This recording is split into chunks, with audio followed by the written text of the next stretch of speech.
नमस्कार दोस्तों, एक बार पुनः स्वागत है आपका आपके अपने YouTube चैनल पर। दोस्तों, आज के वीडियो में हम सीखेंगे दिल्ली में होमगार्ड भर्ती के लिए जो आवेदन फॉर्म भरे जा रहे हैं वो आवेदन फॉर्म हम कैसे ऑनलाइन करेंगे, इसमें हमें क्या दस्तावेज लगेंगे, संपूर्ण जानकारी हम आपको आगे वीडियो में विस्तार पूर्वक स्टेप बाय स्टेप देंगे।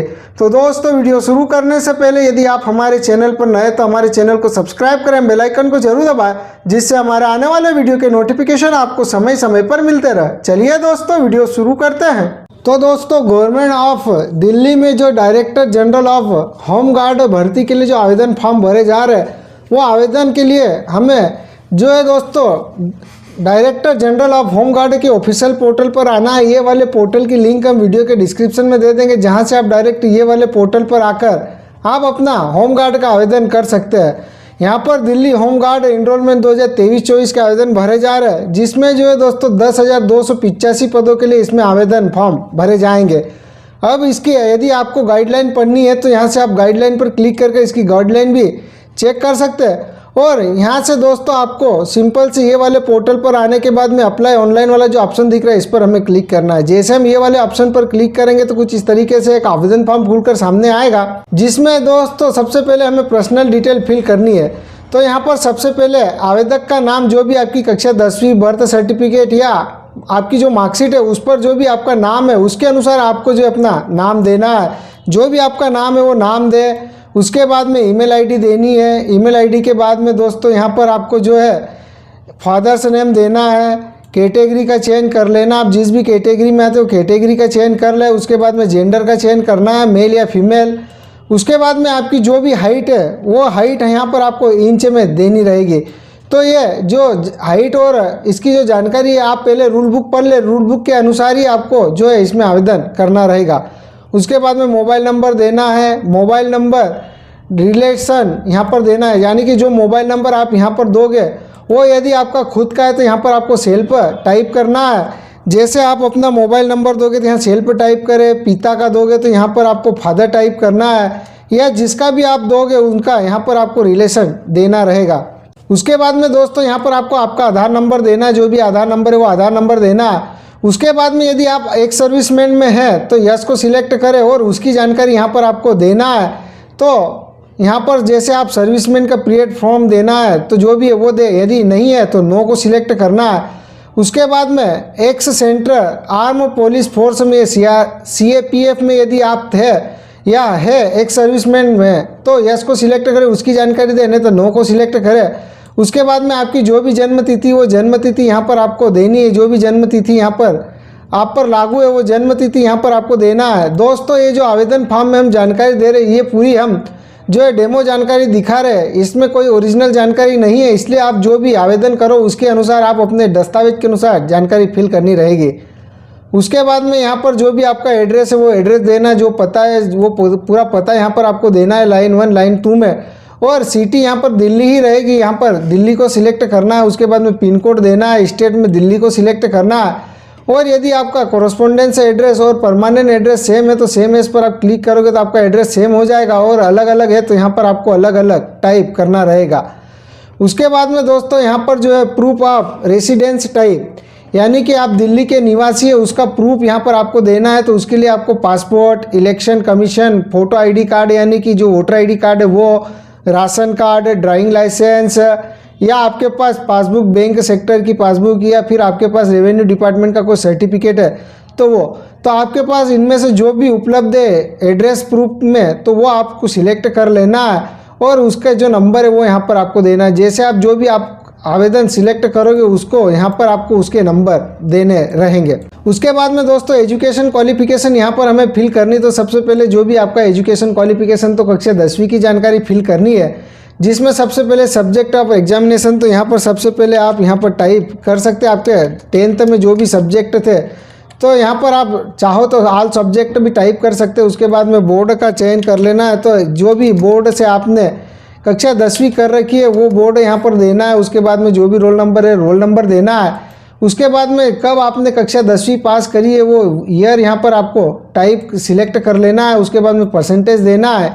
इसी तरीके से दोस्तों यहाँ पर 10+2 यानी कि कक्षा 12वीं की जानकारी देनी है। तो कक्षा 12वीं आप कौन से सब्जेक्ट से थे, साथ ही दोस्तों जब आप होमगार्ड का आवेदन करोगे तो उसमें कक्षा 12वीं अनिवार्य है। यदि आप 12वीं यानी कि 12वीं पास नहीं है तो आप इसमें आवेदन नहीं कर सकते। उसके बाद में यहाँ पर बोर्ड का नाम देना है, रोल नंबर देना है, पासिंग ईयर देना है, कौन सी ईयर में आपने पास किया और जो परसेंटेज है वो परसेंटेज देना है। उसके बाद में आप चाहो तो आपके पास ग्रेजुएशन है तो ग्रेजुएशन और पोस्ट ग्रेजुएशन है तो वो भी दे सकते हैं, अन्यथा इनको छोड़ सकते हैं। उसके बाद में दोस्तों बोनस मार्क क्लेम, यदि आपके पास एनसीसी सर्टिफिकेट है तो आपके पास A certificate, A and B certificate, A B and C certificate कौन सा है वो सिलेक्ट करें, उसकी जानकारी दे, अन्यथा नो को सिलेक्ट करना है। उसके बाद में सर्टिफिकेट ऑफ बेसिक और एडवांस कोर्स यदि आपके पास है तो ये आप पढ़ लें। यदि आप इनमें से आपके पास कोई सर्टिफिकेट है उसको सिलेक्ट करें, उसकी जानकारी दें, अन्यथा नो को सिलेक्ट करें। उसके बाद में होमगार्ड वॉलेंटियर डिटेल, तो यहाँ पर आप यदि है तो यस को सिलेक्ट करें, अन्यथा नो को सिलेक्ट करें। उसके बाद में सिविल डिफेंस वॉलेंटियर डिटेल, यदि आपके पास है तो यस को सिलेक्ट करें, अन्यथा नो को सिलेक्ट करें। यदि दोस्तों आप यस को सिलेक्ट करते तो उनकी जानकारी, उनके दस्तावेज आपके पास उपलब्ध है तभी आप यस को सिलेक्ट करें, अन्यथा नो को सिलेक्ट करें। उसके बाद में दोस्तों यहाँ पर upload photo signature and left thumb impression यहाँ पर स्कैन कर कर अपलोड करना है। तो जो भी आवेदक है उसकी जो फोटो है 20 से 50 KB की साइज में आपको JPG फॉर्मेट में चूज फाइल पर फोटो को अपना सिलेक्ट कर लेना है और अपलोड पर क्लिक कर फोटो अपलोड कर ले। उसके बाद में जो भी सिग्नेचर है वो सिग्नेचर 10 से 50 KB में स्कैन कर अपलोड करना है और उसके बाद में जो भी आपका लेफ्ट थंब है वो स्कैन कर यहाँ पर आपको अपलोड कर देना है।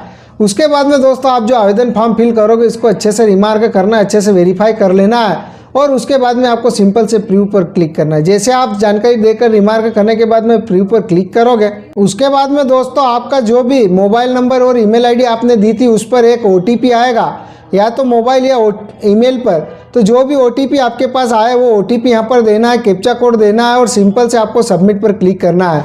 उससे पहले दोस्तों आपको सबमिट पर क्लिक करने से पहले आपको ये जानकारी अच्छे से रिमार्क कर लेना, अच्छे से वेरीफाई कर लेना। यदि इसमें किसी तरह का संशोधन आपको करना है तो एडिट एप्लीकेशन पर जाकर आप अभी अपना जो है इसका एडिट कर सकते हैं, अन्यथा सबमिट करने के बाद में आप इसमें एडिट नहीं कर पाओगे। तो आप यदि रिमार्क कर लिया है तो यहाँ पर जो भी OTP आपके पास आएगा ईमेल पे या फिर आपका मोबाइल नंबर पर वो OTP देना है और सिंपल से आपको सबमिट पर क्लिक करना है। जैसे आप सबमिट पर क्लिक करोगे उसके बाद में दोस्तों आपका जो आवेदन है सफलतापूर्वक सबमिट हो जाएगा, रजिस्ट्रेशन कंप्लीट होगा। यहाँ पर आपको पेमेंट रेफरेंस नंबर शो होगा, ये पेमेंट रेफरेंस नंबर आप किसी कागज़ पर नोट कर ले, इसको कॉपी कर ले। उसके बाद में डेट ऑफ बर्थ, यहाँ पर एप्लीकेशन स्टेटस इनकम्प्लीट, जब तक आप पेमेंट नहीं करोगे तब तक जो आपकी रजिस्ट्रेशन कंप्लीट नहीं होगा। तो ये जो रेफरेंस नंबर आप किसी कागज़ पर नोट कर ले, उसके बाद में स्क्रॉल कर हमें नीचे आना है। उसके बाद में दोस्तों यहाँ पर हमें आई एक्सेप्ट वाला ऑप्शन दिख रहा है, यहाँ पर हमें जो ऑप्शन इसका जो निर्देश है पेमेंट के संबंध में वो भी यहाँ पर आपको शो होगा, ये आप पढ़ ले। उसके बाद में आई एक्सेप्ट पर हमें क्लिक करना है और सिंपल से पे नाउ पर हमें क्लिक करना है। जैसे आप पे नाउ पर क्लिक करोगे तो दोस्तों कुछ इस तरीके से आपको पुनः डैशबोर्ड दिखेगा। आप चाहो तो कार्ड, UPI, QR कोड यानी कि स्कैनर, QR, वॉलेट, जिससे भी इसका पेमेंट भुगतान करना है वो वाले ऑप्शन को आपको सिलेक्ट कर लेना है और सिलेक्ट करने के बाद में जो भी जानकारी पूछी जा रही है वो जानकारी देकर आप इसका पेमेंट भुगतान कर ले।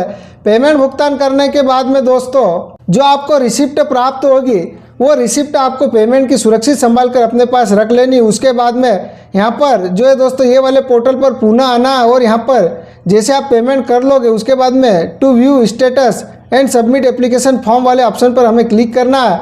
उसके बाद में आपका जो भी पेमेंट रेफरेंस नंबर या रजिस्ट्रेशन नंबर प्राप्त हो वो दे और जो भी जन्म तिथि है वो देकर आप यहाँ से लॉगिन कर ले और अपना आवेदन जो है सबमिट कर ले।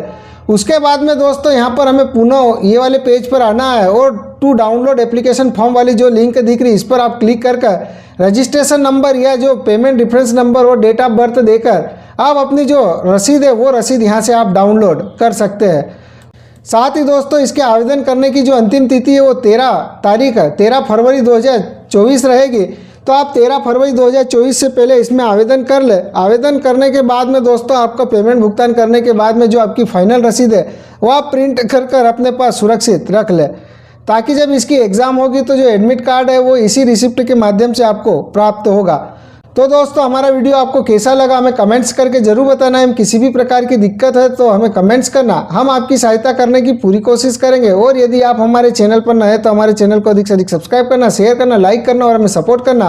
तो दोस्तों इस वीडियो में इतना ही, मिलते हैं अगले वीडियो में कुछ नए के साथ। तब तक के लिए जय हिंद, वंदे मातरम।